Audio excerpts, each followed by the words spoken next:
Welcome to EduRev. Hello friends, welcome to EduRev. This is Binu Krishna and I have considerable expertise in teaching the subject of art and culture for UPSC CSE aspirants. And we are continuing the module of Indus Valley Civilization. Today in this lecture, we'll be discussing some of the interesting topics like their economic life. What about the other important sites and locations? So that's something that is very crucial to get to know more about the sites and the locations of IVC. And after finishing that, we are almost nearing to the end of the lecture.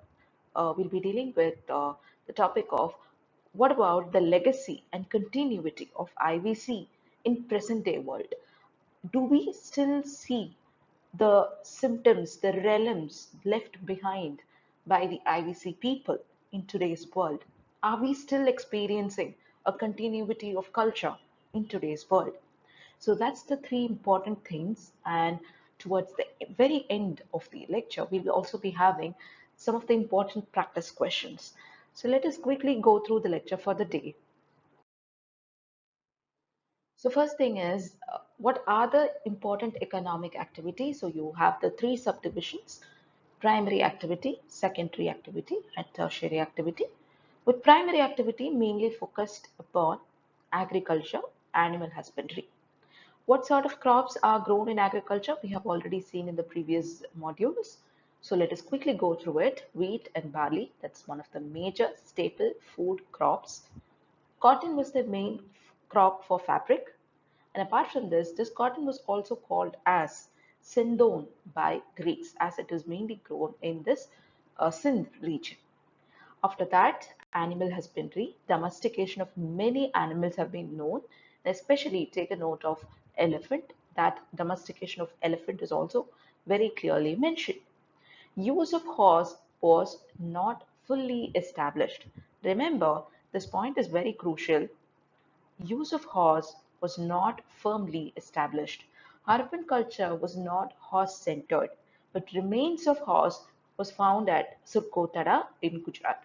So I'll repeat the point again. It was not a horse-centric culture, but the remains of the horse was found at Surkotada, which means that though there was presence, there was some feeble evidence of this particular thing, it was not a horse-centric culture. Hunting and fishing are other regular operations or occupations. Secondary activity. What do you mean by secondary activity? Some manufacturing has been going on. That is what you call it to be the secondary activity. Specialized artisans, they indulge upon the activities of being goldsmith, brick makers, stone cutters, weavers, boat builders, terracotta manufacturing, and whatever has been given in the list, take a look at it.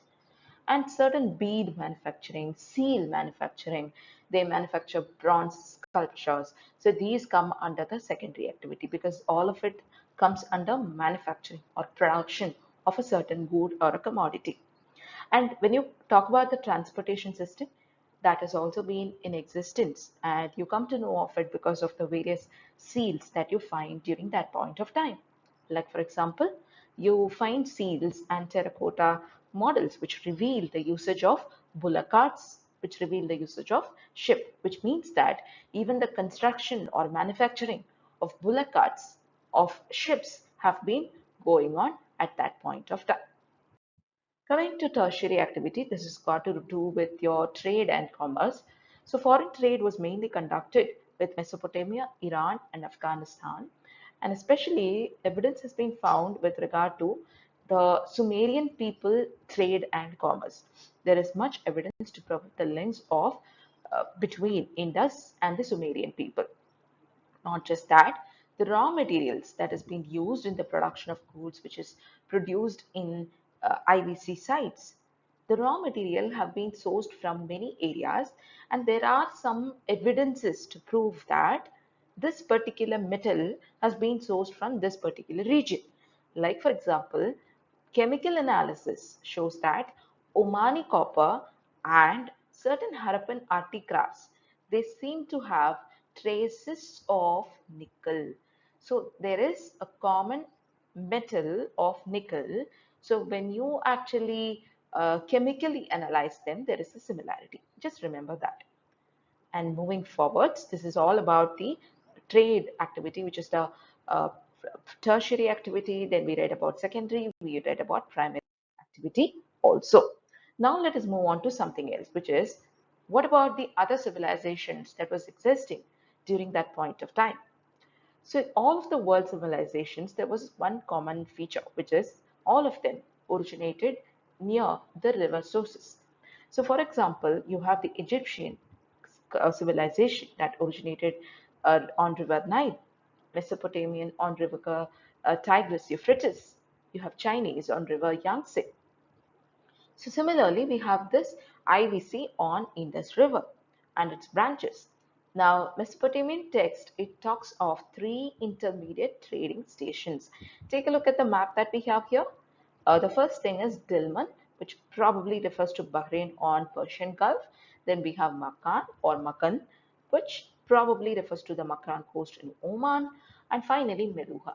Now, this Meluha is what we refer to as the Indus region, and this might have probably referred to the Indus region in the Mesopotamian text. Now, a quick comparison of IVC and Mesopotamian civilization.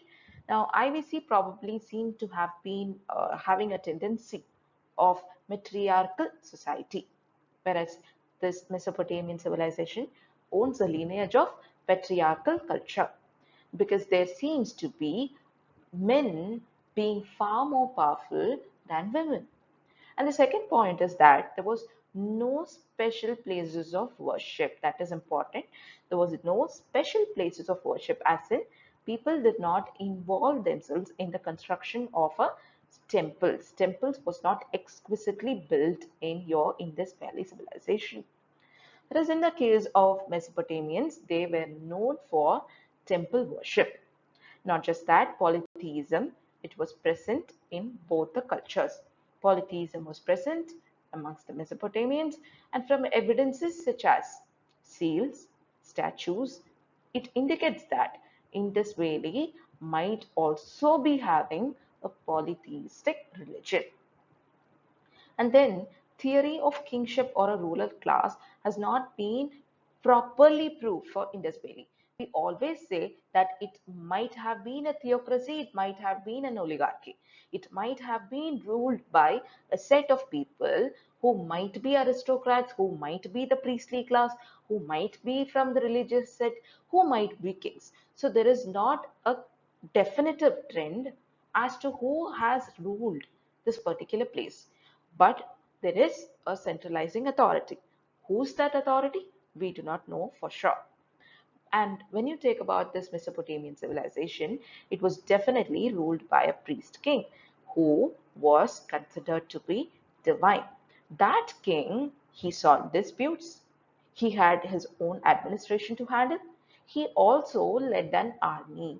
So that is how there is a clear-cut difference. And now, what about the legacy and continuity of IVC?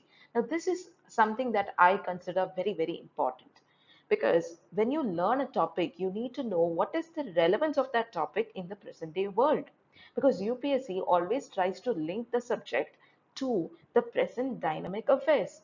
So, when you're reading something in history, if it has got the continuity in the present day world, then that means that points are very, very crucial.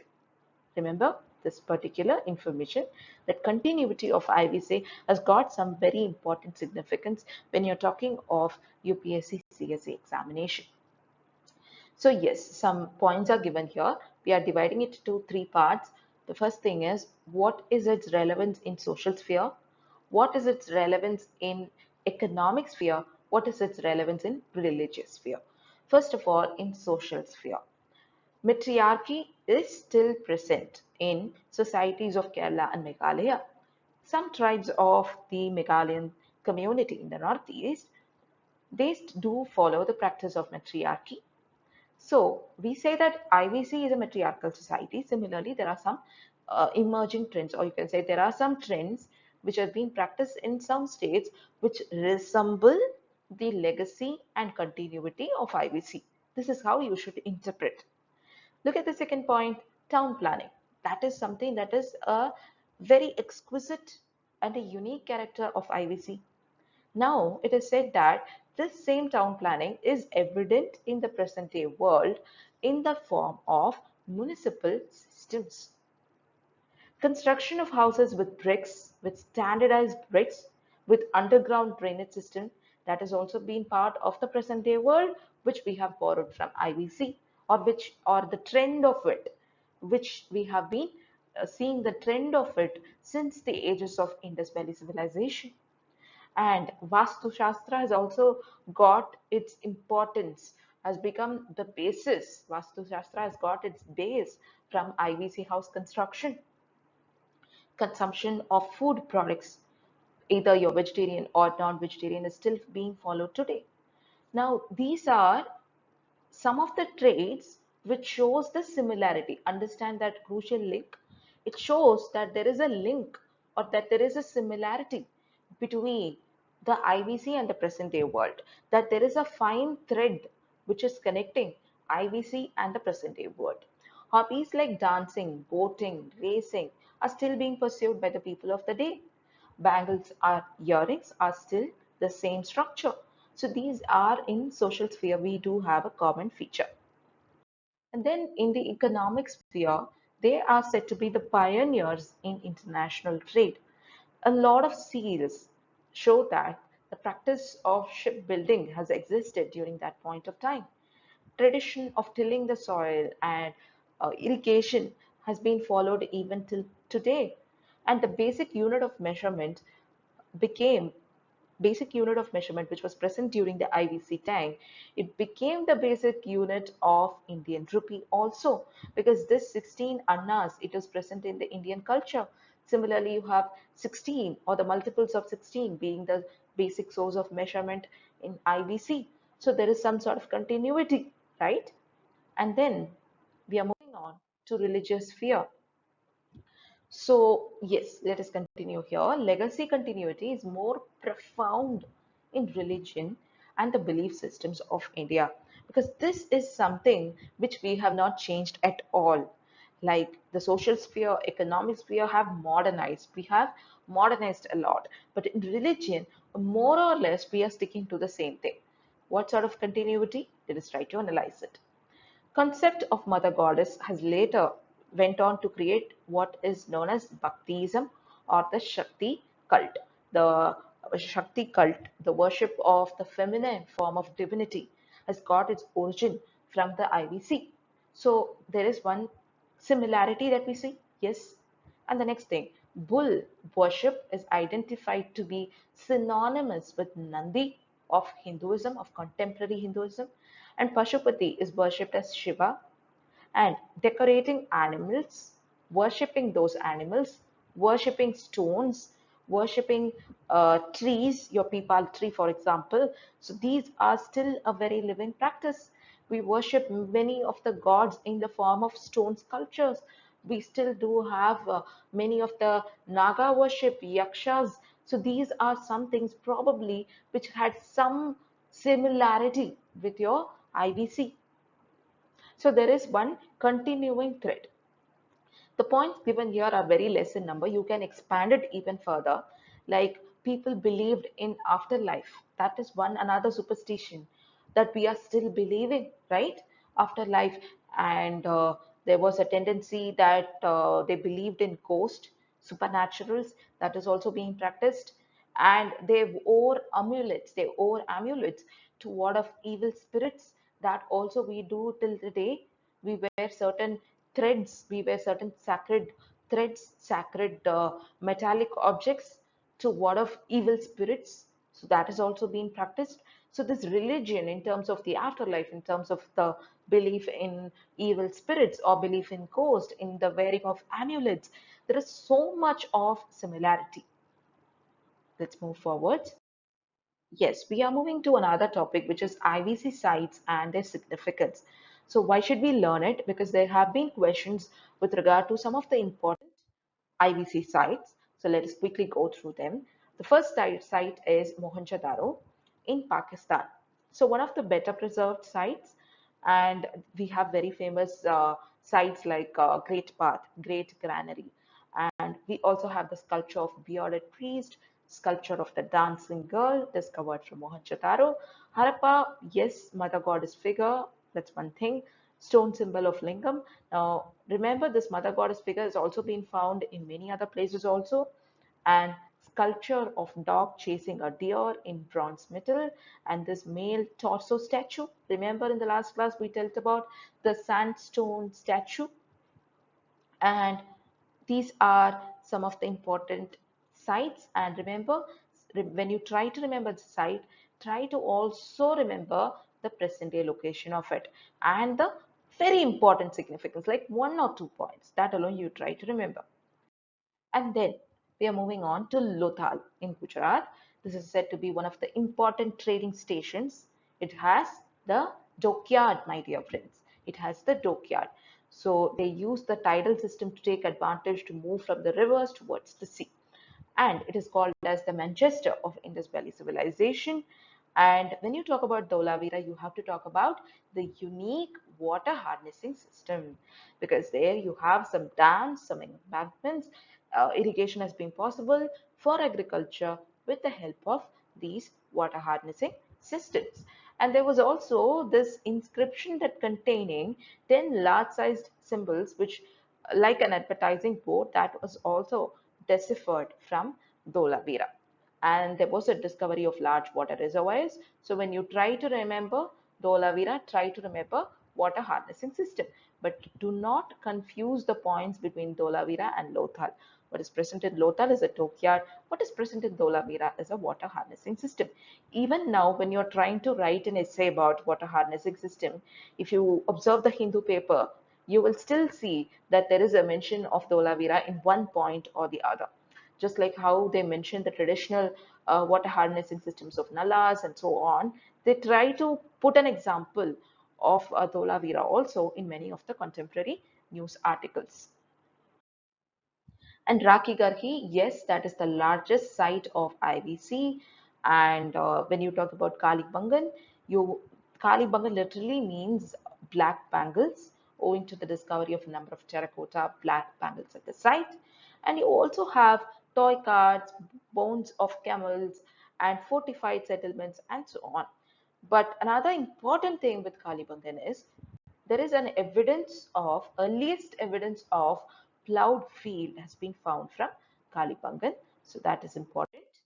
And Koddichi, now you have a discovery of defensive wall, that is the crucial point with Koddichi. And Ropar, a dog is buried with human oval pit burials has been found there. Banawali in Haryana, this is the only city with radial street. And not just that, the oval shaped settlement and the radial street. These two are very important when you try to remember Panavali. And Surkotara, yes, of course, the only small evidence of horse bone was found here.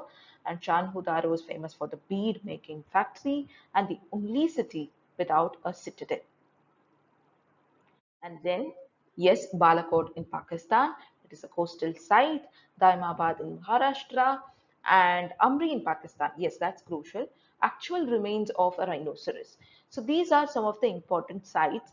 And finally, try to remember these two sites, that is Daimabad in Maharashtra and Alamgirpur in Uttar Pradesh, because these states where it is actually present can be asked in your SSC papers or in your UPSC papers. Now, why did I mention so much about the sites is because of this particular question. It was asked in the year of 2019, which one of the following is not a Harappan site? So you need to remember most of the Harappan sites, but even then, this question is considered to be difficult actually, because Chanhudaro and Koddichi, people who have read a lot would actually know that this is a very easy thing. You can eliminate them directly because everybody knows that those are the Harappan sites, no doubt about it. But when you talk about Sohagura and Desalpur, people got confused whether it is C or is it D. So that is why we have mentioned so much about the important sites and their locations. So here the answer is Sohagura. It is actually one of the Mauryan site. gets its importance during the Mauryan period of time. The earliest known copper plate, which is known as the Sohagura copper plate, is actually a Mauryan record. It is a Mauryan record which mentioned about famine relief effort. A very feeble line has been given in one of the textbook. It's hard to remember, and the same goes with the case of Desalpur also. It's one when I searched about it, when the paper got released, when we searched about it, it was again having a very minor reference in one of the Times of India paper. So that is how UPSC twists and goes deeper into many of the subjects. Desalpur is actually a small settlement in Kutch. Remember, it is a small settlement in Kutch, and the most important point with regard to Desalpur is that there is a stone and rubble wall fortification, and probably there was a notion that it may have been used as a port in the Indus Valley Civilization. And this question, what is the difference between your Harappan and Mesopotamian civilization? Take a look at the first statement.